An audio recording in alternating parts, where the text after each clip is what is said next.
Good morning పిల్లలు. ఈరోజు మనం మెరుపులు ఎలా ఏర్పడతాయో నేర్చుకుందాం. మనం కిందటి పాఠంలో స్థిర విద్యుత్తు ఉత్సర్గాల గురించి నేర్చుకున్నాం. మరిప్పుడు వాటికి మెరుపులకి సంబంధాన్ని చూద్దాం.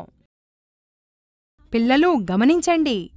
గాలిలో మేఘాలు ప్రయాణించేటప్పుడు గాలిలో కణాలతో ఘర్షణ వల్ల మేఘాలు విద్యుత్తుతో ఆవేశపూరితమవుతాయి.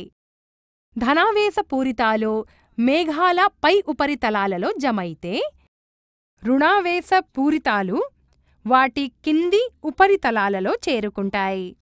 ధనావేశపూరితాలు భూ ఉపరితలం దగ్గరగా కూడా చేరవచ్చు. గాలి అధమ విద్యుత్ వాహకం కనుక మేఘాల మధ్య ఈ ఆవేశాలను పోగు చెయ్యగలదు. కాని వాటి మధ్య బదిలీ సాధ్యం కాదు. మేఘాలపై ఆవేశం అధిక మొత్తంలో పోగుపడినప్పుడు గాలి వాటి బదిలీని నిరోధించలేదు.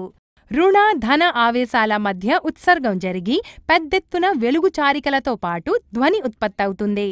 మనం ఇలా చారికలు లేదా రేఖలను మెరుపుల రూపంలో చూస్తాం. ఈ ప్రక్రియనే విద్యుత్ ఉత్సర్గం అంటారు. విద్యుత్ ఉత్సర్గ ప్రక్రియ 2 లేదా అంతకన్నా ఎక్కువ మేఘాల మధ్య జరగవచ్చు, లేదా మేఘాలు భూమి మధ్య కూడా జరగవచ్చు.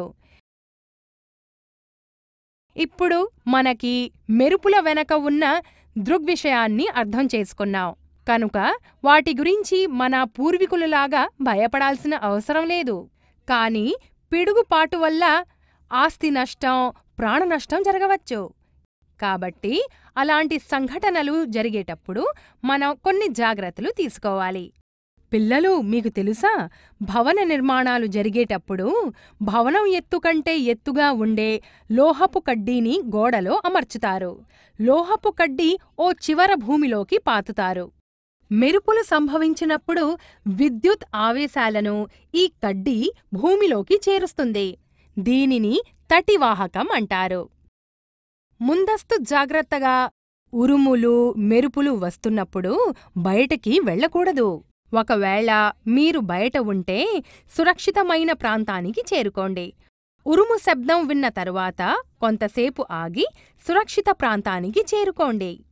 బహిరంగ ప్రదేశాలు, టాప్ లేని కార్లు, ట్రాక్టర్లు, మోటార్ సైకిళ్లు సురక్షితం కాదు. కొసదేరిన చివరలు కలిగిన గొడుగుల్ని ధరించకండి. ఇల్లు కాని ఓ భవనం కాని సురక్షితమైన స్థలం. ఒకవేళ మీరు బస్సు లేదా కారులో ప్రయాణిస్తున్నట్లయితే వాటి తలుపులు, కిటికీలు మూసివేసి లోపల ఉండడం సురక్షితం. ఒకవేళ మీరు అడవిలో ఉన్నట్లయితే పొడవైన కొబ్బరి చెట్ల లాంటి వాటికన్నా పొట్టి చెట్ల కింద చేరడం శ్రేయస్కరం. ఎందుకంటే మెరుపులు అడవిలోని పొడవైన చెట్లని చేరతాయి. ఒకవేళ మీరు ఎటువంటి ఆశ్రయం లేకుండా బహిరంగ ప్రదేశాలలో కనుక ఉన్నట్లయితే చెట్లు, స్తంభాలకు దూరంగా ఉండండి. నేలమీద కూర్చొని తలని మోకాళ్ల మధ్యలో ఉంచుకోవాలి. ఈ స్థితి మిమ్మల్ని చిన్న లక్ష్యంగా మార్చి కాపాడుతుంది. మీ విద్యుత్ ఉపకరణాలను కాపాడుకోవడానికి విద్యుత్ నుండి వాటిని వేరు చెయ్యండి. టెలిఫోన్ వైరు, లోహపు గొట్టాలకు, విద్యుత్ తీగలకు దూరంగా ఉండండి. మెరుపుల వల్ల వాటిలో విద్యుత్ ఉత్సర్గం ఏర్పడవచ్చు.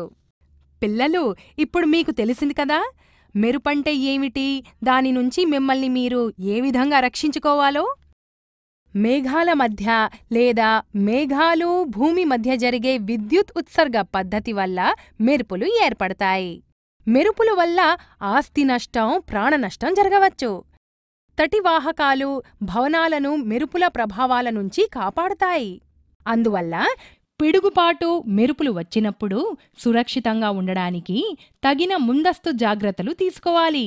ఇవాళ్టికి మరింతే. బాయ్ బాయ్ పిల్లలు.